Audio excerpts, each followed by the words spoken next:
आजकल बड़े शहरों में घर रेंट पे लेना काफ़ी कॉम्प्लिकेट हो गया है। इस पूरे प्रोसेस में एक गलती आपके लिए फाइनेंशियली और मेंटली काफ़ी पेनफुल हो सकती है।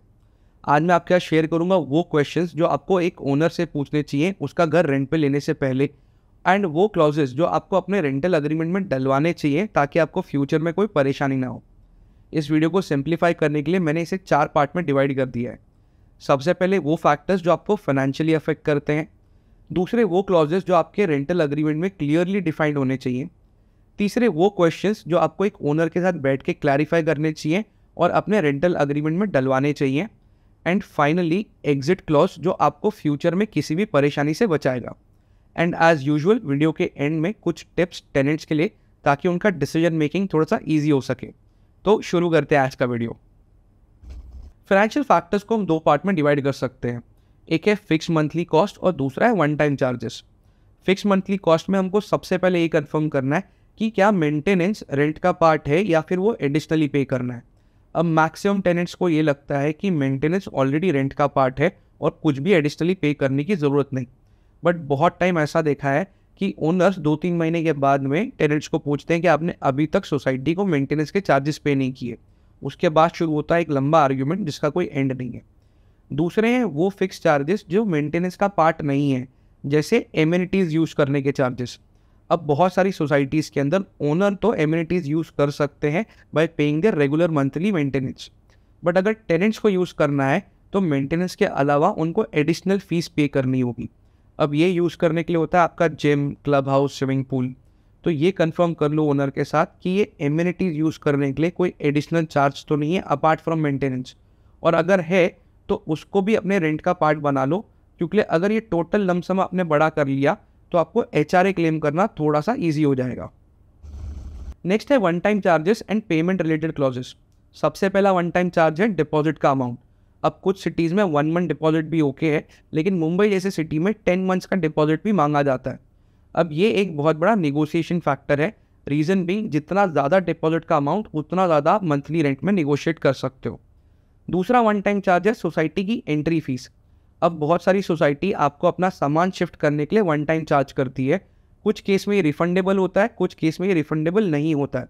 तो आपको ओनर के साथ कंफर्म करना है कि आप जो पे कर रहे हो वो रिफंड होगा या रिफंड नहीं होगा। इसी के साथ है पेमेंट रिलेटेड क्लॉजेस, मतलब आप रेंट महीने के कौन सी डेट पे करोगे। आप एडवांस में रेंट पे कर रहे हो या मंथ ख़त्म होने के बाद में। मैंने बहुत बार देखा है कि जब आप घर खाली करते हो तो इसको लेके बहुत बड़ा इशू क्रिएट हो जाता है, क्योंकि आपको लगता है कि आपने रेंट मंथ के बिगनिंग में पे किया था और ओनर को ऐसा लगता है कि आप मंथ ख़त्म होने के बाद रेंट पे कर रहे हो। इसका एक ईजी वे आउट है कि आप अग्रीमेंट में एक लाइन डलवा दो कि आपने जब ये घर रेंट पे लिया तब 3 महीने का डिपॉजिट पे किया और 1 महीने का एडवांस रेंट। इसी के साथ में आपको ये भी चेक करना है कि मोड ऑफ पेमेंट क्या होगा, कैश होगा या चेक होगा। बहुत सारे ओनर्स अपनी टैक्स लाइबिलिटी कम करने के लिए आपसे कुछ पार्ट चेक में मांगेंगे और कुछ पार्ट कैश में। आपके लिए प्रेफरेबल होगा कि आप पूरा अमाउंट चेक में पे करो ताकि आप अपना एचआरए फुल्ली क्लेम कर सको। नेक्स्ट है clauses for the usages of the property. अब आप जब भी कोई घर ले रहे हो, चाहे वो फर्निश्ड हो या अनफर्निश्ड हो, आपको उसको इंस्पेक्ट करना बहुत ज़रूरी है। ढंग से चेक करना कि उसमें आपको क्या क्या दिया गया है और उनकी करंट कंडीशन क्या है। स्विच बोर्ड चल रहे हैं या नहीं, टैप की कंडीशन क्या है, shower head, wardrobe, modular kitchen, इन सब की करंट कंडीशन क्या है। क्योंकि एक ओनर की एक्सपेक्टेशन होती है कि उसने आपको जैसे प्रॉपर्टी दी है उसको वैसे ही वापस चाहिए। तो अगर आपको लगता है कि इनमें कोई भी प्रॉब्लम है, रिपेयर वर्क चाहिए, तो आज ही ओनर को बताओ और ये सारी चीज़ें अग्रीमेंट में मेंशन करो। इसके साथ में लेट्स से अगर आपको ओनर कुछ एडिशनल चीज़ें दे रहा है, फुल्ली फर्निश्ड घर दे रहा है, TV, AC, fridge, chimney and hob, तो ये कौन सी कंपनी के दे रहा है, इसके साथ में कोई वारंटी है, कोई सर्विस सपोर्ट बाकी है या नहीं, ये भी अग्रीमेंट में मेंशन होना बहुत ज़रूरी है। क्योंकि फ्यूचर में इस पे आर्ग्यूमेंट हो सकता है। ओनर बोल सकता है कि मैंने आपको एक्स कंपनी का प्रोडक्ट दिया था और अभी तो ये वाई कंपनी का प्रोडक्ट यहाँ पे लगा हुआ है। तो अगर आपको कोई आर्ग्यूमेंट नहीं चाहिए तो ये सारी चीज़ें अग्रीमेंट में मेंशन करा लो। इसी के साथ में एक और चीज़ है कि अगर इनकी कोई सर्विसिंग की ज़रूरत पड़ती है या फिर ये ख़राब हो जाते हैं और इसकी रिपेयर की ज़रूरत पड़ती है, तो इसको रिपेयर कौन कराएगा, इसका खर्चा कौन बेयर करेगा। अब लेट्स से एसी का कंप्रेसर ख़राब हो गया, आप तो इस घर में 6 महीने 1 साल रहोगे और फिर इसको छोड़ के चले जाओगे, बट वो एसी तो ओनर का असेट है, तो इसीलिए ओनर की रिस्पॉन्सिबिलिटी है उसको ठीक कराना। तो कोई भी डैमेज जो आपकी वजह से हुआ है वो आपको ठीक कराना होगा, बट कोई भी रिपेयर वर्क अगर नेचुरल वेयर एंड टेयर की वजह से हुआ है या फिर ऐसे फैक्टर्स की वजह से जो एक टेनेंट के कंट्रोल के बाहर थे, मतलब पावर फ्लक्चुएशन की वजह से कोई इलेक्ट्रिकल आइटम ख़राब हो गया या फिर अर्थक्वेक की वजह से घर में दीवार में क्रैक आ गया, ये एक टेनेंट के कंट्रोल के बाहर की चीज़ें हैं, तो ये सारा रिपेयर वर्क ओनर करवाएगा। ये सारी चीज़ें आपको अग्रीमेंट में क्लियरली मेंशन करना बहुत ज़्यादा ज़रूरी है, ताकि फ्यूचर में इसको लेके कोई आर्ग्यूमेंट ना हो और आपके डिपॉजिट में से कोई भी अमाउंट डिडक्ट ना हो। इसी के साथ एक और चीज़ है कि ये सारा रिपेयर वर्क ओनर कितने दिन में कराएगा। तो इसके लिए आप एक क्लॉज डाल सकते हो कि in case of emergency of an essential item, ये पूरा रिपेयर वर्क एक टेनेंट कर सकता है in discussion with the owner, और उसके बाद में जो भी अमाउंट है वो अपने रेंट में एडजस्ट कर सकता है। इसी के साथ में जो एडिशनल एक्सपेंसेस हैं उसके बारे में भी आपको डिस्कस कर लेना चाहिए। फॉर एग्जांपल, प्रॉपर्टी टैक्स कौन पे करेगा? अगर बिल्डिंग में कोई रिपेयर वर्क चल रहा है, कोई सिंकिंग फंड की डिमांड है, तो इसको कौन पे करेगा? अब ऑब्वियसली ये सब का सब ओनर की रिस्पॉन्सिबिलिटी है, बट ये सारी चीज़ें अग्रीमेंट में मेंशन होना बहुत ज़रूरी है ताकि फ्यूचर में कोई आर्ग्यूमेंट ना हो। नेक्स्ट सेट ऑफ क्वेश्चन है आपकी लाइफस्टाइल रिलेटेड। अब आपको एक चीज़ क्लैरिटी लेनी होगी कि आप घर में कोई मॉडिफिकेशंस कर सकते हो या नहीं। आप किसी दीवार पे कील ठोक सकते हो, कोई पेंटिंग लगा सकते हो, या फिर किसी दीवार का कलर अपनी पसंद से चेंज कर सकते हो। अगर घर में विंडो एसी का प्रोविज़न दिया है और आपको स्प्लिट एसी लगाना है तो क्या आप ड्रिलिंग कर सकते हो। बहुत सारे ओनर्स को ये सारी चीज़ों से प्रॉब्लम होती है और उसकी वजह से फ्यूचर में इश्यूज़ क्रिएट होते हैं। इसके अलावा आपको ओनर से चेक करना होगा कि उसकी कोई पर्सनल पॉलिसीज़ है या सोसाइटी की कोई पॉलिसीज़ हैं फॉर दी टेनेंट्स, जैसे नॉनवेज खाना आप नहीं बना सकते, या फिर आप पेट्स नहीं रख सकते, या बैचलर्स अलाउड नहीं है, या फिर गेस्ट की कुछ limited number of guest he allowed है आपके घर के अंदर। तो ये सारी पॉलिसीज़ आपको क्लियर करना बहुत ज़रूरी है। अब फॉर एग्जांपल, बैंगलोर के अंदर एक ओनर ने बोला कि उसको या तो कोई IITN या कोई तो IIM का टेनेंट ही चाहिए, उसके अलावा और कोई नहीं चलेगा। कुछ ओनर्स होते हैं जिनको बच्चों से प्रॉब्लम होती है, उनको लगता है कि बच्चे पूरे घर को ज़्यादा ख़राब कर देंगे। अब अगर आपके घर पे लेट्स से आपके बच्चे नहीं हैं, लेकिन आपके बहन के, भाई के बच्चे आपके घर पे रेगुलरली आते रहते हैं, तो ये आपको क्लैरिटी लेना बहुत ज़्यादा ज़रूरी है कि ताकि फ्यूचर में कोई इश्यूज़ ना हो। इसके साथ में एक और चीज़ क्लैरिटी लेना ज़रूरी है कि घर में कितने लोग रह सकते हैं। अब जैसे मेरे फ्रेंड ने बात की थी कि उसके साथ में उसके पेरेंट्स, उसकी वाइफ और उसके 2 बच्चे रहते हैं, लेकिन कुछ टाइम के बाद उसके 2 कज़िन्स वहाँ पे आ गए जो अपना PG की पढ़ाई करने आए थे।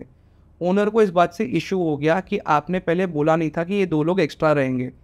अब ये सारे केसेस होते रहते हैं, इसलिए आपको ये सारी चीज़ें डिस्कस करके ओनर का क्या पर्सपेक्टिव है इन चीज़ों के बारे में, ये सारी चीज़ें कंसिडर करके आपको अपना घर फाइनल करना चाहिए।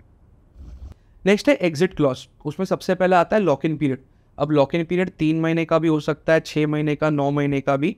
ये ओनर टू ओनर और लोकेशन टू लोकेशन डिफर करता है। इसका मतलब ये है कि आपको मिनिमम 9 महीने का रेंट पे करना ही होगा। लेट्स से आपने 3rd मंथ में घर खाली करने की बात की, फिर भी आपको 9 महीने का पूरा रेंट पे करना ही होगा। इसी के साथ में आता है नोटिस पीरियड का क्लॉज।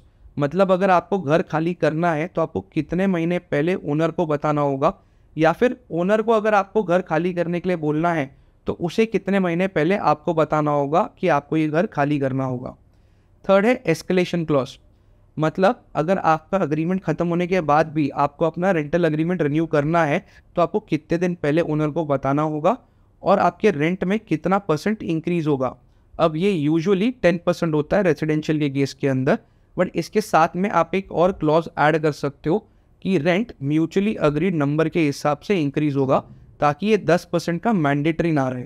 नेक्स्ट है रीफंड ऑफ डिपॉजिट। मतलब जब आप घर खाली कर रहे हो तो आपने जो डिपॉजिट अमाउंट पे किया था वो आपके रेंट में से एडजस्ट होगा, या फिर ओनर आपका घर खाली करने के बाद आपको वो पे करेगा। अब जहाँ पे डिपॉजिट सिर्फ 1 या 2 महीने का होता है वहाँ पे तो आप रेंट में एडजस्ट कर सकते हो, बट जहाँ पे डिपॉजिट का अमाउंट बहुत बड़ा होता है वहाँ पे ओनर आपका पूरा टर्म ख़त्म होने के बाद आपको पे करता है। अब इसमें बहुत सारे ओनर्स ये बोलते हैं कि मेरे को जैसे ही नेक्स्ट टेनेंट मिल जाएगा और मेरे को डिपॉजिट का अमाउंट आएगा मैं आपको पे कर दूंगा। अब इस केस से बचने के लिए आप उसमें क्लॉज डलवा सकते हो कि अगर आपको ओनर लास्ट डे पे नहीं कर रहा तो एक पेनल्टी क्लॉज है कि उसको 18 से 24% का इंटरेस्ट पे करना होगा, जितना भी डिले वो कर रहा है उस पर। अब यूजुअली एक क्लॉज डालने के बाद में सब लोग टाइम से पेमेंट कर देते हैं। नेक्स्ट है डिडक्टेबल्स, कि जब आप घर खाली कर रहे हो तो ओनर आपके डिपॉजिट में से कितना अमाउंट काट सकते हैं और किन चीज़ों के लिए काट सकते हैं। यूजुअली वो घर के एक वेयर एंड टेयर के लिए अमाउंट काटेंगे, प्लस घर का एक रीपेंट के लिए अमाउंट काटेंगे। अब बहुत बार मैंने देखा है कि एंड में ओनर्स बहुत बड़ा अमाउंट डिडक्ट करते हैं और टेनेंट्स को एक बहुत बड़ा शॉक मिल जाता है। तो बेस्ट तरीका ये है कि अग्रीमेंट करने के पहले आप डिस्कस कर लो कि हम किन चीज़ों के लिए काटोगे अमाउंट और वो कितना हो सकता है, और एक रीज़नेबल अमाउंट डिसाइड कर लो। आप एक और चीज़ ऑफर कर सकते हो कि आप घर खाली करने के टाइम पे ये सारी चीज़ें खुद ठीक करवा दोगे और साथ में रीपेंट भी करवा दोगे। इसीलिए जैसे मैंने पहले बोला था, जब भी आप घर ले रहे हो तो उसमें क्या क्या चीज़ें मिल रही हैं और वो किस कंडीशन में मिल रही हैं, ये सारी चीज़ें अग्रीमेंट में मेंशन करना बहुत ज़रूरी है, ताकि जब आप घर छोड़ रहे हो तो अननेसेसरी अमाउंट डिडक्ट ना हो। Finally few tips to help you make a better decision. क्योंकि अभी तक हमने जो भी बात की वो सारे अग्रीमेंट के क्लॉजेस थे, बट इसके अलावा भी आपको कुछ चीज़ें चेक करना बहुत ज़रूरी है। सबसे पहली चीज़ कि ओनर का कोई प्लान तो नहीं है इस घर को बेचने का, क्योंकि अगले 1-1.5 साल में वो ये घर बेचना चाहता है तो मतलब आपको वापस से एक बहुत बड़ा खर्चा आएगा। बेटर ये है कि आप एक प्रॉपर्टी में अगले 2-3-4 साल रहो, ताकि आपका शिफ्टिंग का खर्चा मिनिमाइज हो सके। दूसरी चीज़, ये ओनर कहीं पे बहुत ज़्यादा इंटरफेयरिंग प्रॉब्लमैटिक तो नहीं है। ये जानने के लिए आपको उसको पूछना होगा कि लास्ट टेनेंट कितने साल यहाँ रहे थे, उससे पिछले टेनेंट यहाँ पे कितने साल रहे थे। अगर लोग 1-1 साल में छोड़ के जा रहे हैं, इसका मतलब ये है कि ओनर बहुत ज़्यादा कोऑपरेटिव नहीं है और कहीं ना कुछ तो प्रॉब्लम है। ये चीज़ कंफर्म करने के लिए आप नेबर्स के साथ में या फिर बिल्डिंग के गार्ड्स के साथ भी बात कर सकते हो। And finally the most important tip, ये सारा डिस्कशन आपको ओनर से डायरेक्टली करना चाहिए, किसी ब्रोकर के साथ नहीं। आप प्रॉपर्टी विजिट ब्रोकर के साथ करो, बट जितने भी अग्रीमेंट के क्लॉजेज हैं ये सारे ओनर के साथ बैठ के खुद डिस्कस करने चाहिए। बहुत बार ऐसा होता है कि ब्रोकर बोलता है चाबी मेरे पास है, जो मैं बोलूँगा वैसा ही होगा। ओनर भी बोलता है कि आपकी ब्रोकर से बात हो गई है तो कोई बात नहीं, हम सिर्फ अग्रीमेंट साइन कर लेते हैं। बट बहुत सारी चीज़ें बाद में प्रॉब्लम क्रिएट करती हैं। तो उससे बेटर ये है कि डे 1 पे आप ओनर के साथ टाइम स्पेंड करो और ये सारी चीज़ें क्लियर कर लो, ताकि आपको क्लैरिटी रहे कि फ्यूचर में कोई इशू नहीं होगा। आई होप आपको ये वीडियो इंटरेस्टिंग लगा होगा। अगर पसंद आया है तो as usual please like the video, अपने फ्रेंड्स, फैमिली, कलीग्स के साथ इसको शेयर करो। और अगर आप एक स्मार्ट होम बायर बनना चाहते हो, रियल एस्टेट के बारे में और नॉलेज गेन करना चाहते हो, then subscribe to my channel, because मैं इसी तरीके से रियल एस्टेट पे वीडियोस बनाता रहूँगा। That's all for today. Signing off. I am Rohan Bhardwaj. Take care. Have fun.